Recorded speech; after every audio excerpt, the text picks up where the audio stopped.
In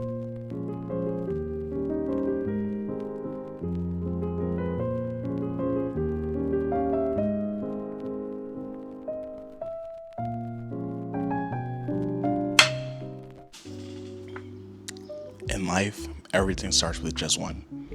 Your first step, your first test, your first success, your first failure. Everything has a beginning. If you look at the greatest people in history, or the greatest people that you may know, if you think about Michael Jordan, if you think about Kevin Hart, they all started from somewhere. Before Michael Jordan became the icon that he is now, he had to have a beginning as well. He had to pick up his first basketball. He had to shoot the basketball. He had to perform at his first game. He had to play at his first tournament. He had to play at his first final. But he had to start somewhere.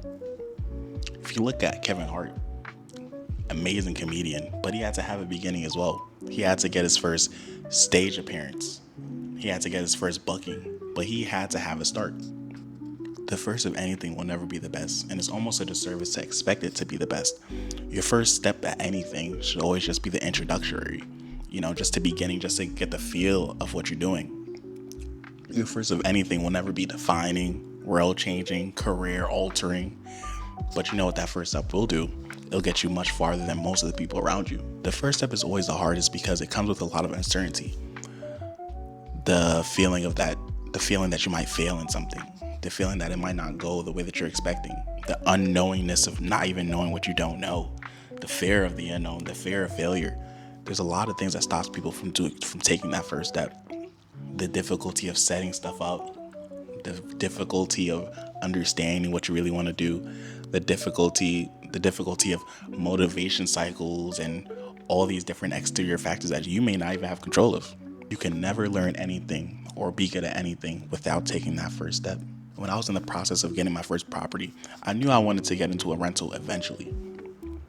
I did so much research studies on rental cash flow and appreciation, and what to do when you have bad tenants and what to do when you have good tenants. And I just did so much research on trying to understand how to actually create the house into a rental property. I took a lot of time back in college just researching every single day, learning, understanding, just thinking about every different thing, everything that could go wrong and everything that could go right. Almost like analysis paralysis. When I was able to graduate from college and get my first full-time job, I saved a lot of my money from my internships back in college. I saved a lot of my money from stock investments that I was doing in college from the internships. I basically just saved a lot of money for that whole phase of trying to purchase the first house. And you would think that with all this research, all this learning, all this understanding, it would be easy to execute, right? It would be easy to just buy that first property. But ironically, I think the analysis paralysis and me thinking so much about just, how do I even start, is what kept me from purchasing it in the first place. And so I would have all this different analysis paralysis, thinking and learning and trying to understand and trying to get things perfect before they even needed to be perfect. All this time that I could have been spending on actually going to purchase a property, I was spending it on doing all this analysis for the property that I didn't even have. I let time pass without me doing any actions. And unfortunately, that made me come up with a lot of excuses. What if a water boiler breaks down and I can't afford it? What if my tenant doesn't pay rent? What if this happens? What if that happens? I was thinking about so many different scenarios on how this wouldn't work, rather than me actually taking the step to actually try to make it work. It was basically what if. But I had to tell myself, and I had to force myself to just make that first step. I can't fail at something if I haven't even started it. And I can't succeed in anything if I haven't started it either. I think seeing that first step was like, okay, so I already have the ball rolling. Now what do I have to do after this? So I just kept on going. I went from seeing how much I qualify for to, all right, how do I find a realtor? Found a realtor. Now I'm thinking, okay, well, what areas am I looking at the houses and everything? What should I be doing? How can I find these different properties and stuff?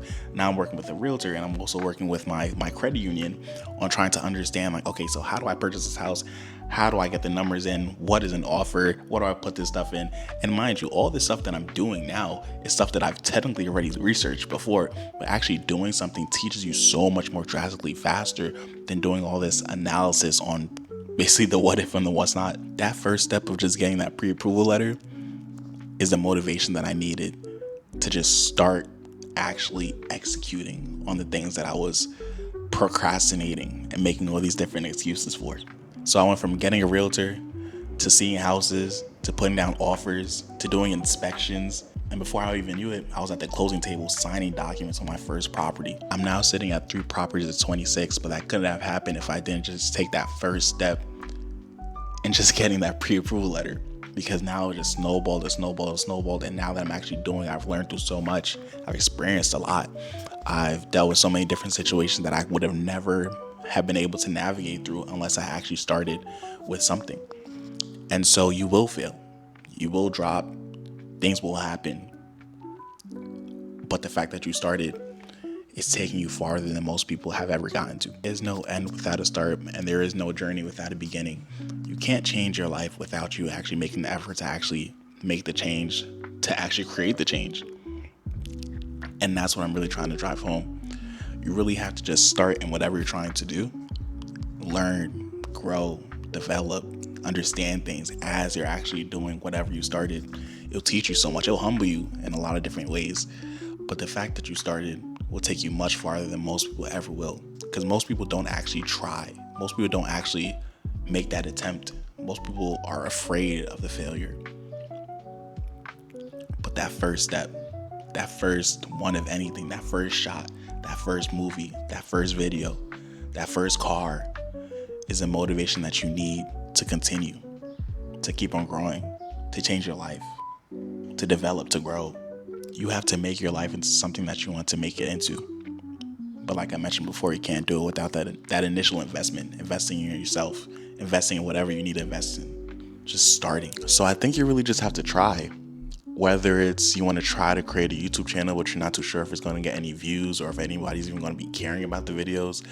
Whether it's, you want to start a business, but you're not even sure if the business is going to succeed or if you're even going to be profitable. Or if you want to try to get a new apartment or try to purchase a new house or just trying something new, maybe a new exercise routine. You really just have to try to see, because nobody has ever succeeded in anything without trying first, without making that first step, like I keep on mentioning. I think it's very easy for us to get in our own heads about a lot of different things and a lot of these different outside factors and even internal factors. But I think you're really doing yourself a disservice by not even trying to do that first step in doing whatever you're thinking about. And so for me, I started doing some car rental stuff. I do my real estate stuff, and I'm starting this channel. So who knows where it's going to be in the next, I don't even know, a few months or whatever. Maybe I might stop uploading. Maybe I will continue to keep on uploading. But I won't know if I don't at least make the first video, right? Or the second video, or the third video.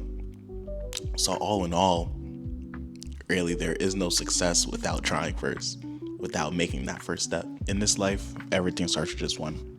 Your first test, your first success, your first failure, your first of anything. But that first step is the key to actually creating the change that you'll need for your life. Everything starts with just one.